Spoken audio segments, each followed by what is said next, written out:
365 Days of Horsemanship, day 107. I did have a little bit more time today, which again, I feel really grateful for. I definitely feel that it was worth it, that it was beneficial, and I definitely feel that I, again, was in a better mindset today. And I really do just think that like a good 70% of the session that you have is to do with your mindset and how you feel about it afterwards, for me anyway. Because ultimately I could have exactly the same session in terms of what I'm doing, but feel completely differently about it. And I'm still kind of on this same train of thought about living in the moment and living in the present, and just appreciating the day that I'm in. I think finding that happiness and that joy in what I'm actually doing with the horses that day, and not being concerned about where I am in my journey or what's before or what's afterwards, I think is really good.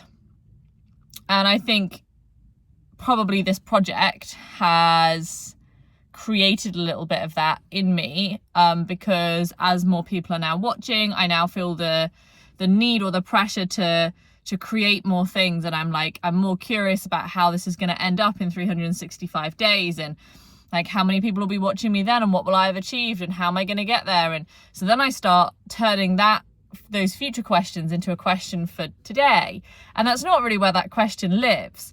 So today I came up, I went to Mia first, and Elsa says something about when she came last time, and I'm seeing her again next weekend. I'm really excited. I'm excited to take you guys along with me. She's going to be in the New Forest, and it's going to be my first clinic kind of away from home. When I say home, I guess I mean organised equestrian, for a number of years. So I'm like excited for the new environment, and I'm excited for new horses and new people and new faces, and just to kind of get away as well from my crazy life. Just for 2 or 3 days, I'm camping out on a farm in the New Forest. So it's just going to be really nice on my own as well. So I think that's going to be nice for me as well, just to get away. And I was thinking about something that she said when she was here in Bucks about doing something for 100 hours. And I do think that I expect results too quickly sometimes. And I'm kind of missing the obvious, which is that you actually just need to do the same thing over and over again. And at some point it will stick. I'm not very good at doing that. But today I came up, Mia looked up at me as I was walking over. I didn't call her because I felt like yesterday the call was kind of tied in with food, and I didn't really want to be tied in with food today because I just didn't want to complicate the relationship with an expectation of food that's not realistic all the time. So I went up to see her.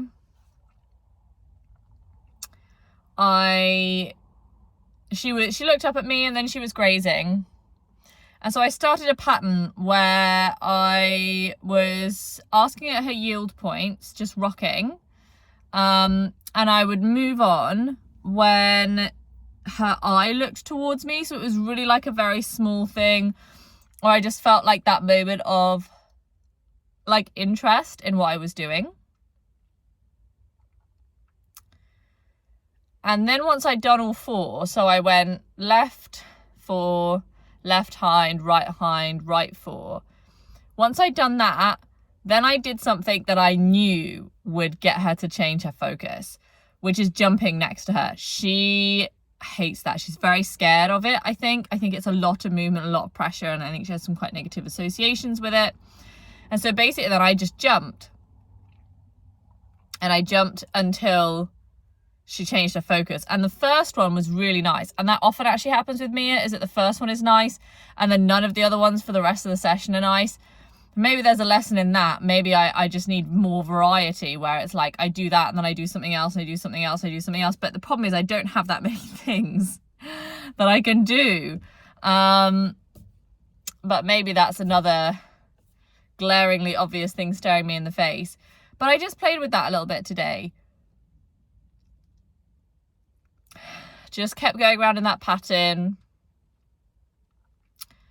of the 4 yield points from wherever I was starting from, whichever side I was at, and then the jumping until she made that focus change, and ended with the last one, she like started walking away, and then when I was walking with her, she like turned and looked at me, and I was like, oh, that's actually nice.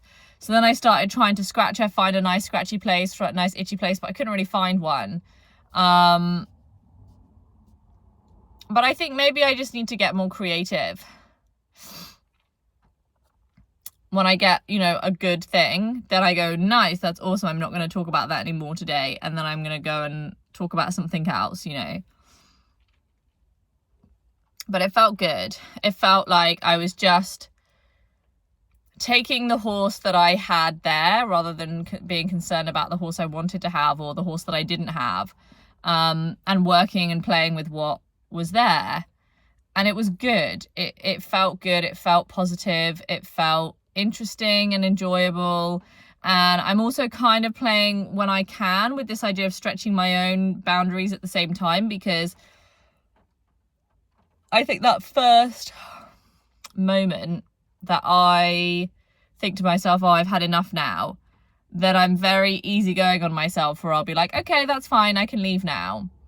And I'm just pushing myself to have that first moment and then push past it to the next moment.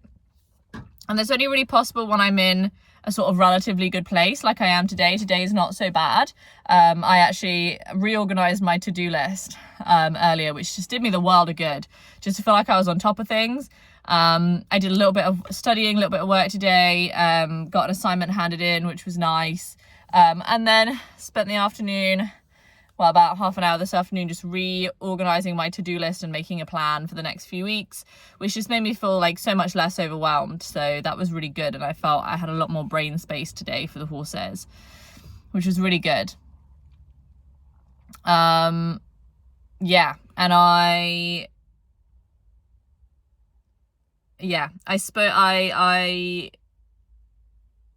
think I just, when I can, I'm trying to just push myself to stay that extra for that extra moment, for that next moment. Oh, it's like, oh, I'm done now. Okay, just wait for the next moment. And just stretching myself like that, where it actually, because it was good and I enjoyed it and I felt very rewarded afterwards that I had stayed for that extra time.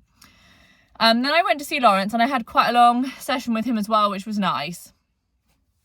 With him, it's much easier because there's more stuff that I feel like I can do with him. There's more stuff to be done. There's more stuff he's ready to do. And it feels good. So I came up initially, was at quite a distance and just basically did some flow from a distance until he started walking towards me. And in kind of dribs and drabs, he would start walking towards me and pause, walking towards me and pause. But from about, 50, 60 feet away, and again, that just feels really nice. It just feels really consistent now. I don't ask for it every day, but every day that I ask for it, if I now stay at a distance and I give the time and I wait, he will come to me. That's huge because I didn't have that before. And so I feel really happy with that. I've been putting this sulfur along his dorsal line, just literally like pure sulfur powder, to help him with his itchies, because it's very good natural repellent of midges and mites and all of that stuff. And that was a nice process of working through that, of allowing him to sniff the tub and then him having a think about it and then walking a little bit and stopping and grazing and then me putting a little bit on and rubbing it in and then him needing to walk again. And it did just feel nice just to give him the time. And it felt like so much of a better process than me just rushing to get it done and accepting that it's not right or it doesn't feel good or he's not happy, or that it was difficult. Actually, it's so much nicer to take those extra 5 minutes and just allow him to work through it, knowing that actually if I just do that for the next few days, it'll be fine and he won't care at all, is really good. So I did that, and then I came back with the halter and I kind of started playing with the halter a little bit with this like U pattern that I've done before, where I offer him the halter and then I walk around the back of him and then I offer him the halter on the other side and then I walk back around and I offer and I offer. I started playing with that alongside playing with some of the yields, but it just felt very direct line. And I just wanted to branch out a little bit more. And I found that if I went and stood in front of him, that kind of motivated him to come and check in with me. And then once he checked in with me, then he was like, oh, by the way, can you massage here or can you itch there? And I'm like, yeah, of course I can. Thanks for checking in and not eating the grass. Because I think with him, my goal is I want him engaged in something that's not eating the grass. So yeah, so that was good. And I played around with that. And then it turned into quite a long massaging session. Where actually I did some tail massage, which I've not done in ages, and I don't know why. I've just fallen out of the habit of doing it, I think. And I think I was never really sure if it was actually helping or not. He has, I think, 2 breaks in his tail, 2 fractures in his tail, and he has a bit at the end that's kind of like, so if this is like a normal tail, the end of his is like that.